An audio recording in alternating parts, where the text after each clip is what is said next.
Bienvenue sur cette chaîne YouTube consacrée au procès contre Michael Jackson ayant eu lieu en 2005. Sur cette chaîne, je résume le procès jour après jour en m'appuyant sur la retranscription du procès venant du tribunal de Santa Maria en Californie. Si vous ne l'avez pas déjà fait, je vous recommande fortement de visionner mes vidéos précédentes afin d'avoir une vision précise du déroulement de ce procès et de prendre connaissance de l'ensemble des informations. Dans la vidéo d'aujourd'hui, je vais résumer le déroulement du procès le 27 avril 2005, 39e jour du procès après la sélection du jury. La journée commence avec la suite du contre-interrogatoire de Hamid Moslehi.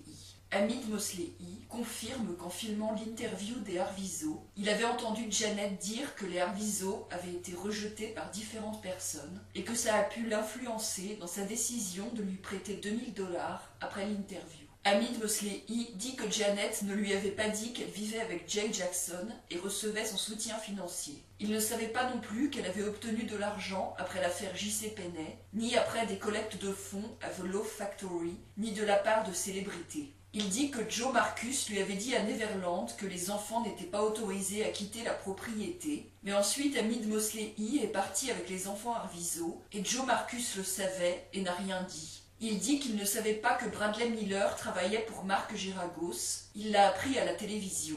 Il confirme avoir appris récemment que Bradley Miller l'avait surveillé quelques minutes et filmé, mais il n'est pas sûr de l'endroit où il était quand la vidéo a été filmée. Il dit que le film Take Two devait être diffusé le 20 février 2003 et l'interview des Arvizo avait été filmée dans la nuit du 19 au 20 février 2003. La date limite avait été dépassée car l'interview aurait dû être transmise à la société de production à minuit et cette vidéo n'allait pas pouvoir apparaître dans le film. La vidéo des Arvizo a été saisie par les policiers quand ils ont fouillé la maison de Hamid Moslehi.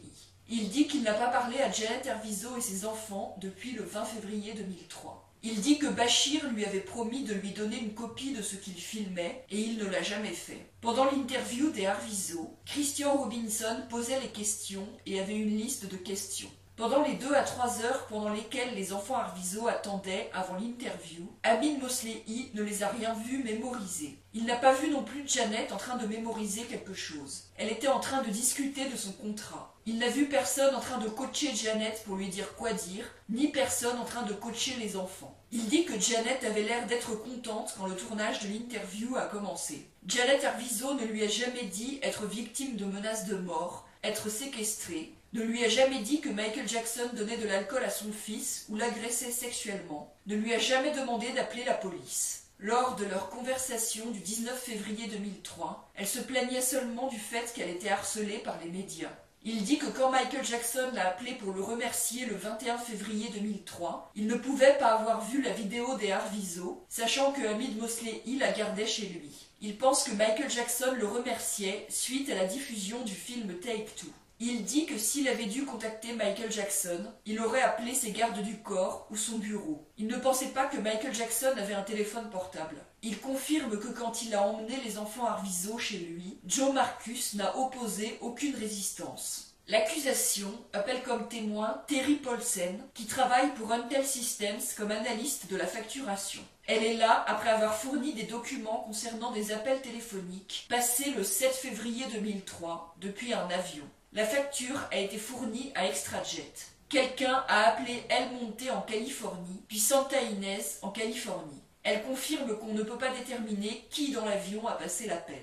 L'accusation appelle comme témoin Gabriel Dominguez, conservateur des archives de l'entreprise de téléphone T-Mobile. Il confirme que son entreprise a envoyé les relevés téléphoniques de Christopher Carter, Frank Cassio, Vincent Amen, Evelyn Tavaski et Christian Robinson entre janvier et mars 2003 à la justice. L'accusation appelle comme témoin Anne-Marie Sims, qui travaille pour SBC et est conservatrice des archives de Pacific Bell. Elle identifie les relevés téléphoniques d'Evie Tavaski, Aja Prior, Neverland Valley Entertainment, Miko Brando, David Ventura, Jay Jackson, MJJ Productions, Chris Tucker, The Country Inn à Calabasas, Bruoff Junior High School, Kaiser Foundation et l'entreprise Rent-A-Car. L'accusation appelle comme témoin Joseph Chibreau, qui est le conservateur des archives de Verizon Wireless. Il identifie les relevés téléphoniques de Deborah Rowe, Jésus Salas, Franck Cassio et Paul Hugot, tous pour des téléphones portables.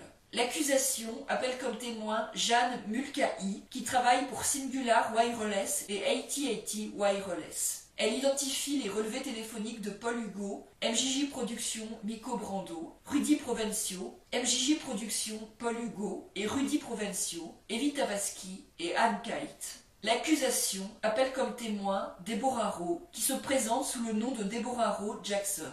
Elle dit qu'on l'appelle Debbie. Elle a été mariée à Michael Jackson entre 1997 et 1999 et dit qu'ils ont été amis. Avant leur mariage, elle le connaissait depuis 20 ans. C'est la mère de leurs enfants Prince et Paris, les 2 premiers enfants de Michael Jackson.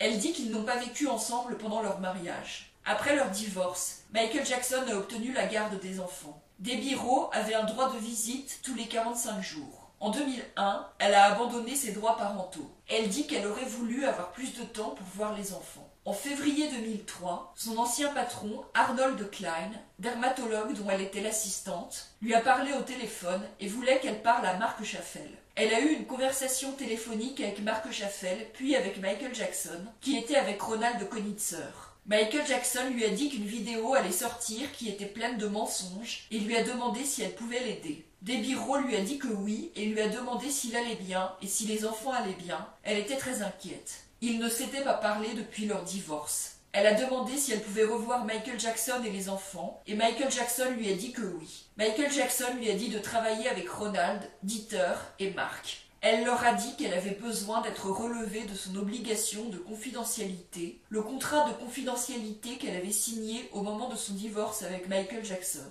Ce contrat empêchait Debbie Rowe de parler aux médias de sa relation avec Michael Jackson et de leurs enfants. Ronald Konitzer a dit à Debbie Rowe qu'ils allaient faire un documentaire pour répondre au documentaire de Bachir.